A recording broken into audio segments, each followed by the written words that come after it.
Ayun, good morning po, ano. Bigay lamang tayo ng konting update dito sa ginagawang bahay. So, nandun sila sa taas. And then si Tio nandito sa baba. Tanungin natin si Tio kung anong kailangan gawin, ano. At Sabado ngayon, last day. So, tanong natin si Tio. Ang gagawa mo?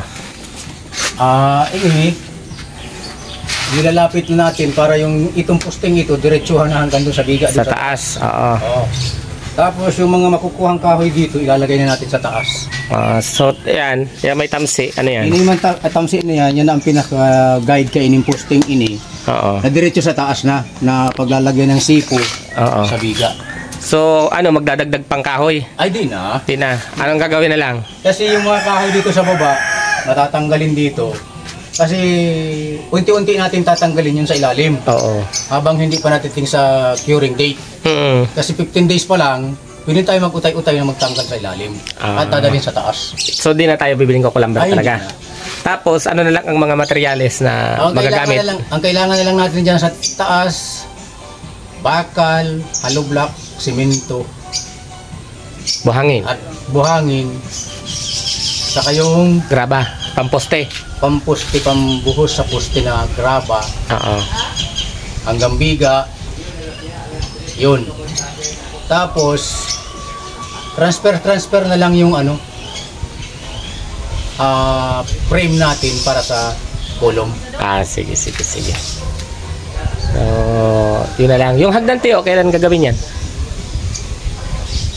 Ay, hintayin natin si Gwen kasi siya ang may plano niyan. Siyang may plano ng Oo. Hagdan. Ayaw ko manguna ba? Oo. Sige. Kasi siya ang binigyan ko dito ng pinaka mayor.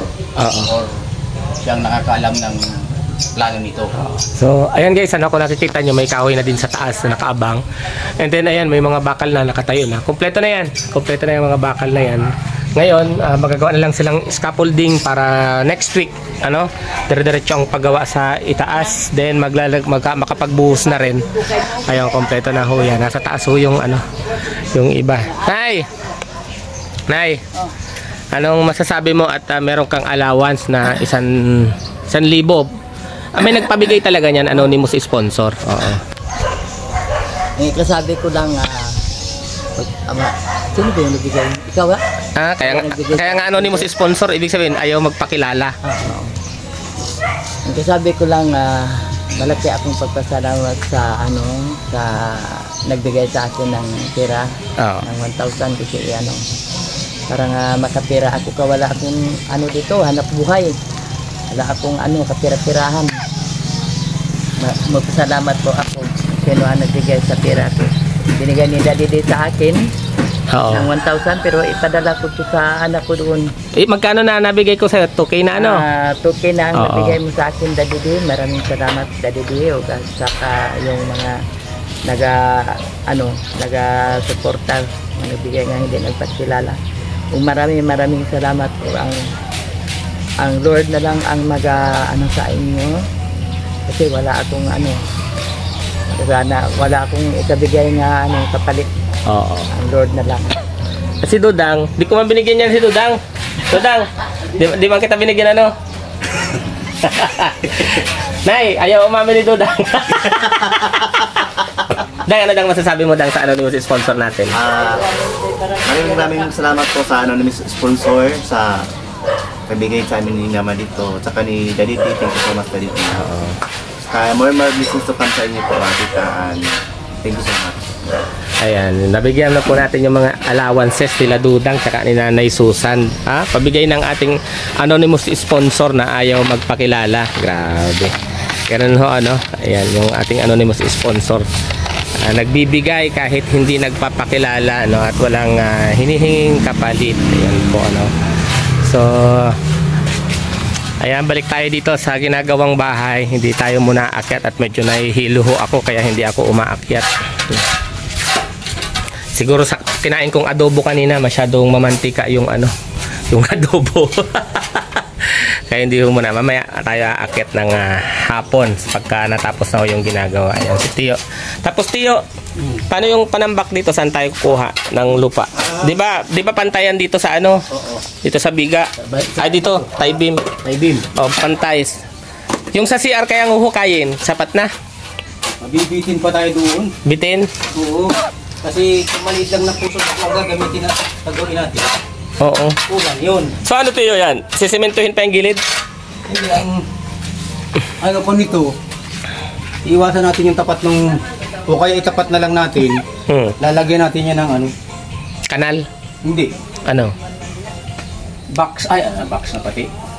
Asintada. Asintada. Para ipapantay natin dito, para itong bahay man dito, hindi apektado. Kasi kung tatambakan natin yan ng lupa, yung pinto nila, masasarka ng lupa.